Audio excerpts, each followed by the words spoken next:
চাই। একটা কথা আছে না যে আদ্যপি লীলা করে শ্রী গৌরাঙ্গ রায়, কোনো কোনো ভাগ্যবান ভাগ্যবতী জীব আমার দেখিবারে পায়। মা এখানে এখানে এই দাদা কিবোর্ড বাজাচ্ছে। এখন আমি যদি এক ভক্ত ছিলেন বাবা, একজন ভক্ত, আপনারা সবাই শুনে থাকবেন, তার নাম ছিল রহিদাস। নাম শুনেছেন। একদিন ভগবান আর শ্রীকৃষ্ণ বসে আছেন, অর্জুন এবং পঞ্চ পাণ্ডব সহন এসে বলছেন, কৃষ্ণ দয়াময়, এই যে আমরা 18 দিন ধরে যুদ্ধ করলাম, আমার হাতে অনেক যোদ্ধার মৃত্যুবরণ হয়ে গেল। মাধব, বড় অপরাধ করে ফেলছি আমরা। চলো না মাধব, তুমি আমাকে একটা উপায় দাও, কিভাবে আমি এই পাপের ভার থেকে মুক্তি পাবো। কে বলছে? কে বলছে? মা। পঞ্চ পাণ্ডবগণ বলছে, ও মা একটু শুনুন আর আমার সাথে কথা বলুন। বলছে, মাধব কি করলে আমরা এই পাপ থেকে উদ্ধার পাবো? এখন বাবা দেখুন, যে গোবিন্দের শ্রী চরণ কমলে গঙ্গার উৎপত্তি, যে গোবিন্দের চরণ পদ্মে মা গঙ্গার উৎপত্তি, যে গঙ্গা স্নান করলে আমরা মুক্তি পাই, সেই চরণ সান্নিধ্যে থেকেও অর্জুন আজকে জিজ্ঞাসা করছে, মাধব কিভাবে আমরা এই পাপের ভার থেকে মুক্তি পাব? কি পাপ? না আত্মীয়দের হত্যা করার পাপ। এখন মাধব বলছে, শোনো, যদি আমার উপায় অবলম্বন করো তাহলে তোমরা এই পাপ থেকে উদ্ধার পাবে। কি উপায়? তোমাদের বৈষ্ণব সেবা দিতে হবে। বৈষ্ণব সেবা? কিন্তু কৃষ্ণ, আমরা বৈষ্ণব সেবা এর আগেও দিয়েছি, কিন্তু আমরা পাপ থেকে মুক্তি পাইনি। পাপ থেকে মুক্তি পাওনি কিভাবে বুঝলে? যে আমরা শুনেছি যে যেদিন বৈষ্ণবের প্রতিটি গ্রাসে ওই স্বর্গে আনন্দ ঘণ্টা বাজবে, সেদিন আমরা সর্ব পাপ থেকে মুক্তি পাবো। কিন্তু মাধব, বৈষ্ণব সেবা তো হয়ে গেল, স্বর্গে তো ঘণ্টা বাজলো না। কথাটা হচ্ছে বৈষ্ণবের সেবা হয়ে গেছে, কিন্তু এখনো পাপ থেকে মুক্তি পাওয়া হয় নাই।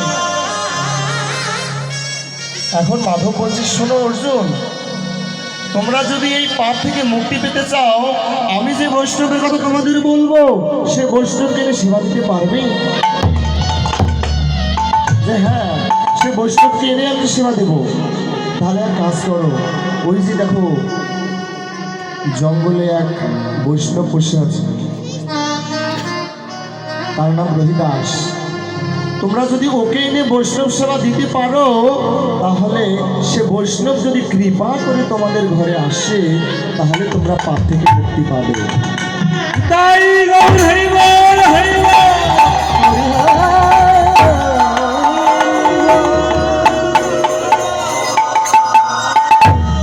এখন অর্জুন মনে মনে ভাবছে, বাবা যে আমি হচ্ছি এই পাণ্ডব কুলের শ্রেষ্ঠ যোদ্ধা, ক্ষত্রিয় কুলে আমার জন্ম,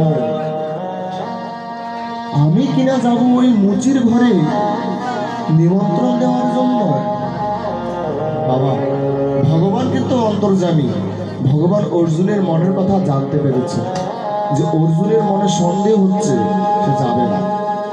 ভগবান বলেন, অর্জুন শোনো, তোমরা যদি পাপ থেকে মুক্ত হতে চাও, তাহলে ওই মুচির ছেলে ওই রহিদাসকেই সেবা দিতে হবে, আর তাকে নিমন্ত্রণ দেওয়ার জন্য তোমাকেই যেতে হবে, আর কেউ গেলে হবে না। অর্জুন আর কি করে, মা ভগবানের কথা তো আর ফেলতে পারে না। অর্জুন নিমন্ত্রণ দেওয়ার জন্য গেল, আর এদিকে রহিদাস কি করছে? রহিদাস চামড়ার এক কুড়ি ঘরে বসে বসে জুতো সেলাই করছে আর কৃষ্ণের গান করছে। হে কৃষ্ণ, জগতে এত এত এত কুলি দিলে, এই জগতে কত উচ্চ সমাজ সৃষ্টি করলে, কিন্তু তুমি আমায় জন্ম দিলে মুচির ঘরে, যেই ঘরে থেকে তোমার নাম করে আমি সুখ পাই না। এই জগতে সবাই আমাকে ছোট করে দেবে, আমাকে স্পর্শ করলে তারা স্নান করে, আমি কখনো কোনো বৈষ্ণবের আলিঙ্গন পাই না। তবে আমি কি তোমার সেবায় লাগব না? এই জগতে কত পাপী তাপী তোমার নামে তরি গেল,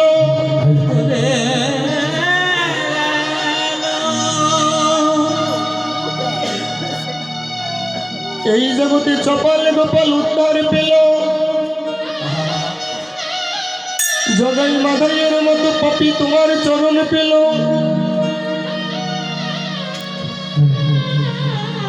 আজ চিন্তামণির মতো পাপী তোমার চরণ পেল, কিন্তু কোনদিন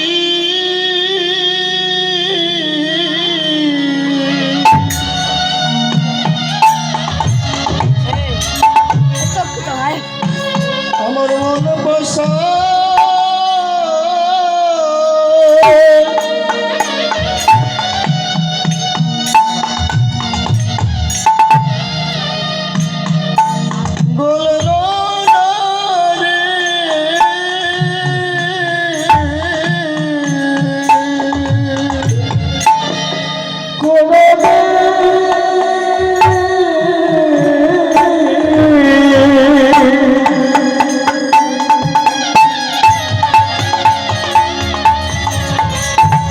কোনদিন আমার মন বসা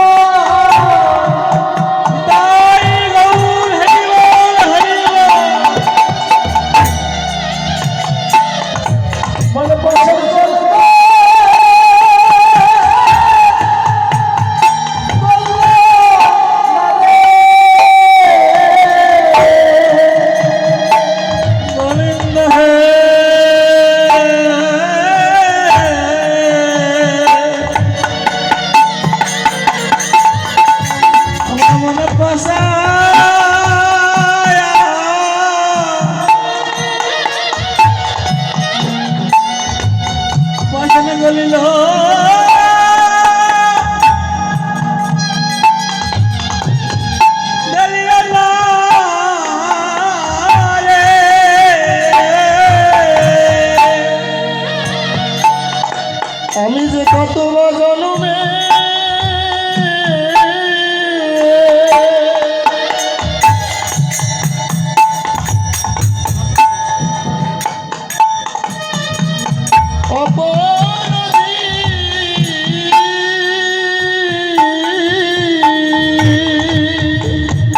আমি বা কত জন্মে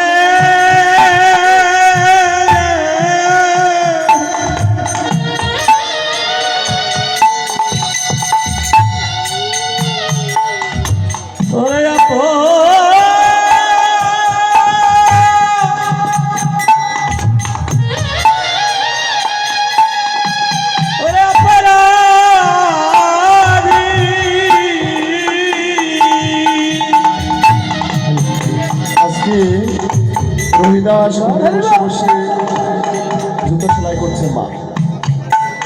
রহিদাস ঘরে বসে বসে জুতো সেলাই করছে আর গোবিন্দের কাছে আক্ষেপ করছে। এমন সময় এক পথি ওই পথ দিয়ে যাচ্ছে, আকাশ থেকে টিপটিপ করে জল পড়ছে। পথিক ভাবছে, তাই তো আমি তো বৃষ্টিতে ভিজে যাব, এক কাজ করি, ওই তো একটি কুড়ে ঘর দেখা যায়, আমি সেখানে একটু আশ্রয় নিই।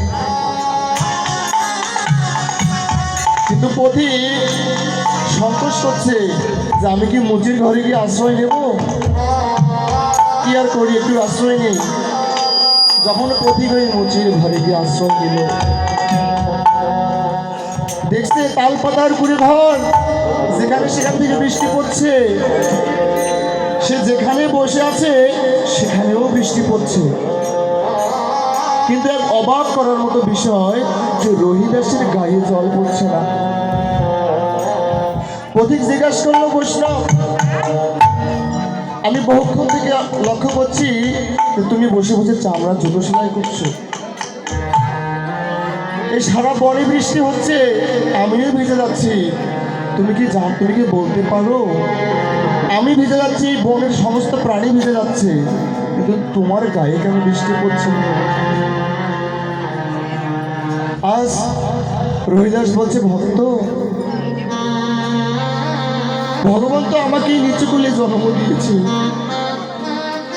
আমি তো হা কৃষ্ণ বলতে পারি না, হা কৃষ্ণ বলে কাউকে আলিঙ্গন করতে পারি না। তবু তোমায় আমি একটা কথা বলি, শোনো, পৃথিবীর সবাই তো আমাকে ঘৃণা করে। তুমি যে আমাকে জিজ্ঞাসা করলে আমার গায়ে কেন বৃষ্টি পড়ছে না, তুমি একবার বিশ্বাস করে আমাকে এসে ছুঁয়ে দেখো, দেখবে তোমার গায়ে আর বৃষ্টি পড়ছে। হরিবল হরিবল। আর সেই পথিকের কথা মতো যখন রহিদাসের কথা মতো যখন পথিক রহিদাসকে একটু ছুঁয়ে দেখলো, তার শরীরে যেন কৃষ্ণ প্রেমের আপ্লুত বই।